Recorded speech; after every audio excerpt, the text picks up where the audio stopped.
Buronan negara akhirnya keciduk juga. Yap, si Joko Chandra setelah 11 tahun menjadi buronan negara dan bebas keluar masuk NKRI, akhirnya ketangkep juga. Bisa dibayangin gak bro? Seekor penjahat yang merampok uang negara dan buron selama 11 tahun. Ternyata sang buronan tersebut pernah disidang dan divonis 2 tahun. Lalu mengajukan PK. PK-nya ditolak, lalu kabur. Vonis yang sangat ringan, cuma 2 tahun, kenapa harus kabur? Bayangin bro, buronan negara cuma divonis 2 tahun, tapi tetap kabur. Pasti ada kekuatan yang bisa membuat buronan tersebut untuk kabur.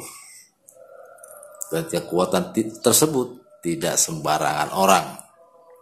Oke? Tapi kabur yang pertama tersebut belum diketahui siapa yang membuatnya kabur.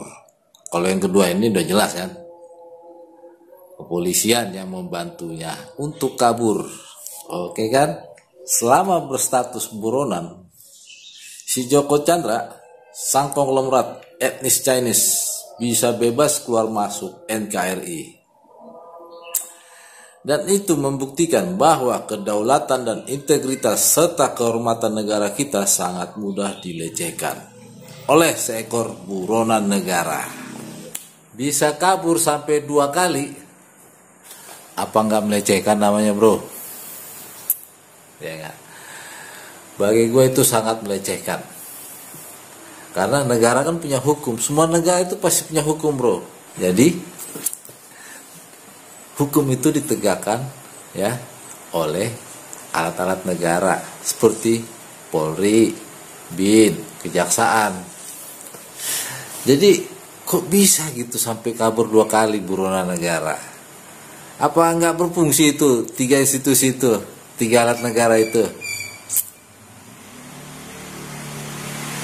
Ya kalau nggak berfungsi berarti ada suatu dugaan yang sangat kuat kalau ketiga institusi itu ya menerima upeti gitu loh bro. Ya, nggak mungkin kalau nggak terima upeti. Jadi buat mereka oknum-oknum yang ada di 3 institusi tersebut nggak masalah lah mau dilecehkan kayak negara ini. Yang penting gua dapat upeti, ngabdi buat negara, nggak mungkin bisa dapat durian runtuh. Jadi oknum-oknum di 3 institusi tersebut saling kerjasama demi upeti. Bagi mereka kerjasama itu lebih baik daripada makan sendirian. Biar dikata kejahatan tingkat tinggi, selama itu menghasilkan, pasti mereka hajar semua durian runtuh tersebut. Masalah mah urusan belakangan bro, ya nggak bro? Yang penting hasil, ya nggak? Nah gitu bro.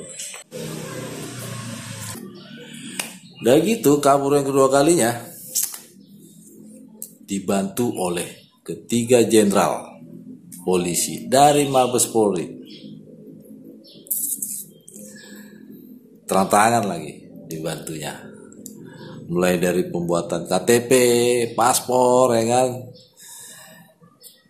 tes corona, sampai dengan naik pesawat, satu pesawat dengan jenderal. Hebat kan? Buronan negara dikawal bro, gila, hebat nggak? Pokoknya mantep dah. Mungkin sih bagi aparat penegak hukum sekali berpolri dianggap sudah hal yang biasa dan tidak melecehkan. Tapi bagi kami masyarakat, hal tersebut benar-benar sangat melecehkan. Karena kami yang menggaji semua aparat penegak hukum yang ada di Indonesia. Tapi aparat tersebut tidak bisa bekerja dengan baik, tidak puas dengan gajinya, dan bahkan berani melawan hukum. Kita kilas balik sejarahnya. Kami akan mencoba memperbarui informasi mengenai peristiwa penangkapan Joko Chandra ini setelah menjadi buron sekian tahun. Kita ingat bahwa pada tahun 2009 Joko Chandra sudah menjadi buronan atas kasus penggalian utang atau cesi tagihan piutang Bank Bali dan mendapatkan red notice sejak tahun 2009. Namun sejak itu pemirsa, Joko Chandra tak terlihat batang hidungnya.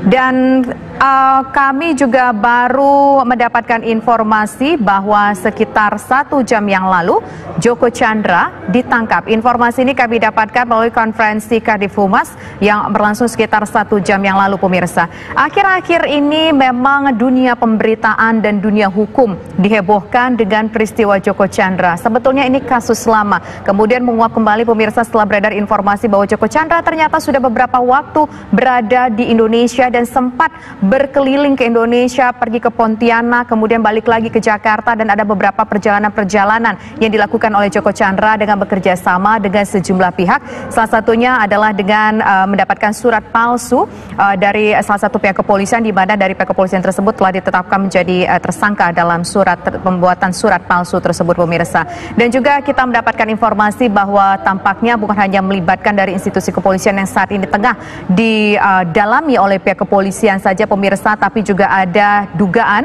bahwa disebutkan juga bahwa Joko Chandra dia bekerja dengan pihak-pihak dari kejaksaan. Saktikan buronan kita lebih sakti daripada negara kita, apalagi dibandingkan dengan institusi penegak hukum. Negara kita dibikin kocar-kacir oleh seekor buronan dari etnis Chinese. Setelah buronan tersebut ketangkep, apakah kita bangga dengan hasil kerja Polri, BIN, dan Kementerian Hukum? Nggak perlu kita bangga-banggain bro, karena mereka yang bebasin buronan tersebut. Toh, kecuali kalau CIA, FBI yang bebasin buronan tersebut dan Polri yang berhasil menciduknya, itu baru kita bangga. Dan untuk mengejar buronan tersebut pasti mengeluarkan biaya yang cukup gede. Bro. Ya, kita semua pasti paham lah. Kita aja melaporkan pencurian kambing, malah sapi yang hilang. Paham kan? Yang artinya aparat kita tidak mau kerja kalau uangnya sedikit. Apalagi ini targetnya seekor buronan negara. Pasti negara mengeluarkan biaya operasionalnya yang cukup gede. Biar nggak malu bro, ya nggak? Nih buktinya. Kita lihat bersama-sama pemirsa detik-detik keluarnya Joko Chandra dari persembunyiannya setelah berhasil ditangkap oleh tim dari Bareskrim Mabes Polri, dan tampaknya juga pihak kepolisian yang dalam hal ini Kabar Reskrim Mabes Polri Komjen Pol Listio Sigit Prabowo juga akan menceritakan rencananya dalam konferensi persnya, akan dilakukan konferensi pers pula malam hari ini diagenda seperti itu pemirsa, akan menceritakan bagaimana kronologi peristiwa penangkapan Joko Chandra di masa pelariannya selama 11 tahun. Joko Chandra ditangkap di Malaysia, negeri tetangga, negeri jiran yang tidak begitu jauh dari Indonesia, hanya sekitar 2 jam saja flight dari Jakarta ke Malaysia. Kita akan tunggu bersama-sama pemirsa, tampaknya tengah dilakukan persiapan untuk mengamankan juga peristiwa turunnya Joko Chandra dari pesawat yang bukan pesawat komersil, ini merupakan pesawat khusus yang dipergunakan untuk menangkap Joko Chandra, membawa kembali Joko Chandra ke tanah air. Semua pihak dihebohkan dengan peristiwa ini pemirsa. Naik pesawat charteran bro. Mewah kan? Uang negara yang dibawa kabur oleh buronan tersebut hampir triliunan. Dan biaya operasi penangkapan buronan terbilang gede. Yakin kalau uang triliunan tersebut masih ada? Sudah pasti uang triliunan berubah menjadi bisnis yang diatasnamakan orang lain. Dan asetnya yang ada di Indonesia cuma tersisa bantal guling doang.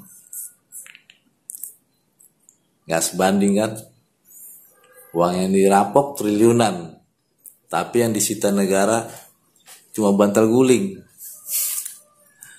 Dan negara kita tidak akan bisa menyita bisnis yang sudah diatasnamakan orang lain. Diplomasi Indonesia belum sampai ke situ. Belum ada yang bisa. Buktinya, semua buronan-buronan negara bawa uangnya ke luar negeri. Jadi negara kita harus bisa hitung-hitungan soal untung rugi dalam menciduk seekor buronan. Kalau nggak bisa hitung-hitungan, pasti banyak buronan-buronan yang lainnya yang bakalan muncul di kemudian hari. Sekali lagi, negara kita kalau nggak bisa hitung-hitungan untung ruginya, maka negara kita bakalan punya hutang yang kagak bakal bisa kebayar. Dan hutang yang kagak bisa kebayar sama dengan bangkrut. Coba aja tanya ke konglomerat etnis Chinese. Mereka pasti lihai, cerdik, dan licik dalam hitung-hitungan untung ruginya. Dan makanya mereka berani menjadi buronan negara. Ilustrasinya begini. Misalkan si Joko bawa kabur uang negara sebesar 100 triliun rupiah. Terus 50 triliun dibagi-bagi ke oknum-oknum institusi yang mau bekerja sama, dan 50 triliun lagi menjadi hak milik si Joko. Dan si Joko cuma dipidana 2 tahun. Masih untung banyak kan si Joko. Dan walaupun si Joko menjadi buronan negara, tapi dia menang banyak bro. Menang banyak dari negara kita. Jadi istilahnya kalau mau menjadi penjahat, jangan tanggung-tanggung. Jadilah buronan negara sekalian. Seperti si Joko Chandra. Hebat kan Joko Chandra? Seperti contohnya Edi Tansil. Sampai sekarang belum ada kabar. Ya nggak bro? Berat nangkep buronan bro. Pasti banyak petinggi-petinggi yang bakalan ngikut. Kalau petinggi-petinggi negara ngikut, wah malu banget negara, ya nggak bro? Dan pasti masih banyak lagi etnis Chinese yang menjadi buronan negara, yang pastinya lebih sakti dari Joko Chandra. Dan makanya mereka menjadi konglomerat. Tapi setidaknya kita apresiasilah kerja Bareskrim. Soalnya Polri punya beban moral. Karena mereka juga yang telah membebaskan buronan tersebut. Dan kalau nggak ketangkep, pastilah mereka merasa malu. Malu bro, ya nggak? Manusia harus punya ada rasa malu. Kalau nggak punya rasa malu, mendingan jadi hewan, ya nggak bro? Dan itu pun juga atas desakan Jokowi. Kalau nggak mah, ya nggak bakalan ditangkep. Karena pada prinsipnya, Polri itu bekerja atas dasar instruksi. Sebagaimana juga membebaskan buronan tersebut atas dasar instruksi. Instruksi money on the power. Tapi ngomong-ngomong nih bro, gua agak sanksi nih. Kalau yang ditangkap itu Joko Chandra yang asli. Sepertinya itu bukan Joko Chandra yang asli. Mungkin Joko Chandra gadungan kayaknya. Mungkinkah kepolisian salah nangkep orang? Atau mungkin itu saudaranya si Joko? Ya nggak bro? Ya apa-apalah, namanya juga menduga-duga ya kan bro. Dan anehnya Mabes Polri telah menetapkan Anita Kolopaking, pengacaranya sang buronan tersebut, sebagai tersangka. Bener nggak gitu ya? Seharusnya sih cukup dicopot jabatannya sebagai pengacara si buronan. Sebagaimana ketiga ekor jenderal-jenderal polisi yang mau membantu meloloskan buronan tersebut hanya dicopot jabatannya. Mantep dah Polri mah. Iya bro. Aneh nggak bro begitu? Pengacaranya si buronan dijadikan tersangka karena membantu membuatkan dokumen palsu, dan sedangkan jenderal-jenderal polisi hanya dicopot. Ya aneh dong bro, ya enggak? Soalnya gini, pengacara itu kan membantu kliennya, ya enggak? Terlepas dari kejahatan apapun yang dia lakukan. Jadi sudah tugasnya pengacara untuk membantu kliennya, oke kan? Tapi kalau polisi yang membantu buronan negara tersebut, itu baru melawan hukum. Dan yang melawan hukum hanya dicopot jabatannya. Dan disitulah anehnya bro. Sebagai aparat penegak hukum, ketiga jenderal tersebut seharusnya benar-benar mengawasi buronan tersebut. Tapi ini malah membebaskan. Dan sanksinya hanya dikenakan pencopotan jabatan. Dan sedangkan pengacara buronan yang sudah menjadi tugasnya untuk membantu klien ya, dijadikan tersangka.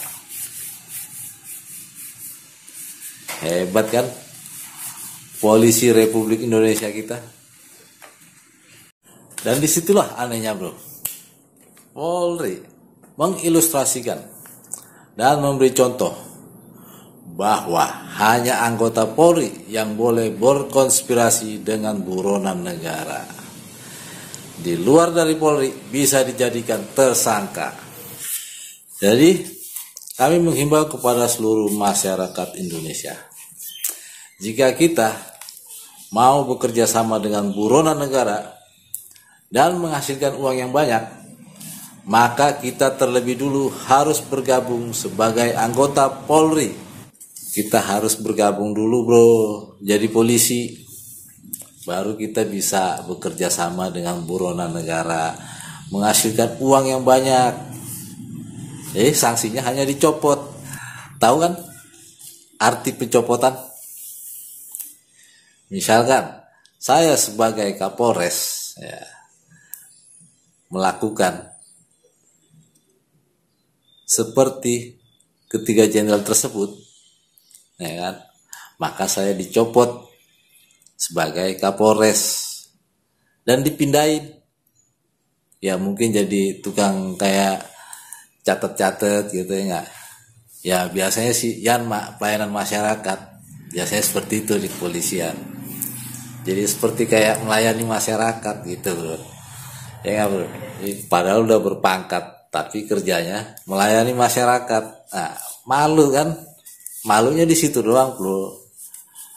Malunya cuma di situ doang, bro. Tapi kan setidaknya nggak di penjara, ya nggak, cuma dicopot. Duit udah banyak. Nah, untung dah jadi polisi mah, mantep, enak. Itu juga pengen jadi polisi. Ayo, siapa yang mau seperti itu? Gabung ke polisi, ayo bareng sama gua.